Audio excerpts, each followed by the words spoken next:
রাসূল সাল্লাল্লাহু আলাইহি ওয়াসাল্লামের শানে জুলুস বা র্যালি করা জায়েজ কিনা?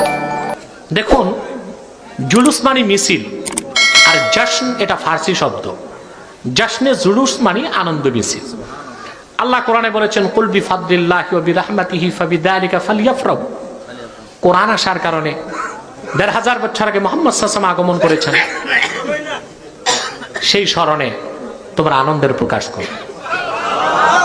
সে আনন্দের প্রকাশ করতে যে যদি আপনারা জুলুস বা র্যালি করেন তাতে কোনো সমস্যা নাই।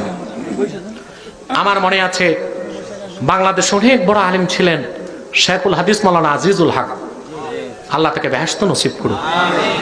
তিনি সহিহ বুখারীর অনুবাদ করছেন 7 খণ্ডে।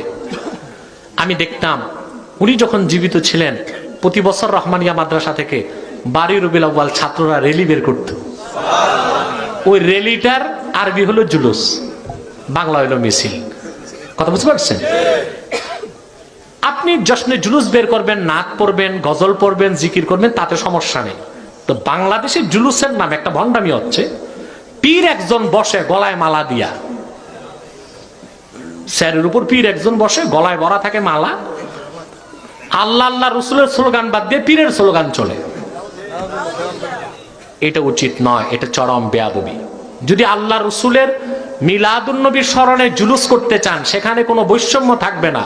পীর মুরিদ নেতা সব এক কাতারে মিছিল করতে হবে, আদব রক্ষা করতে হবে। ঠিক কিনা বলে? তুরস্কের প্রেসিডেন্ট রিসেপ তাইয়্যিপ এরদোগান গত বছর 12 রবিউল আউয়াল 70 লক্ষ মুসলমান নিয়ে তুরস্কে র্যালি করেছেন। এত বড় প্রেসিডেন্ট, তিনি কোনো মালা দিয়া বসে নাই, জনগণের সাথে এক কাতারে মিছিল করছেন। আমাদের পীরগুলো এমন কত বড় পীর হয়ে গেছে যে আলাদা গলায় মালা নিয়ে বসতে হবে। এত বেয়াদবি, এটা বাদ দেওয়া উচিত। জুলুস হবে সব এক কাতারে একসাথে, আলাদা কোনো চেয়ার টেবিল থাকবে। কথা বুঝতে পারছেন? এটা রক্ষা করতে হবে।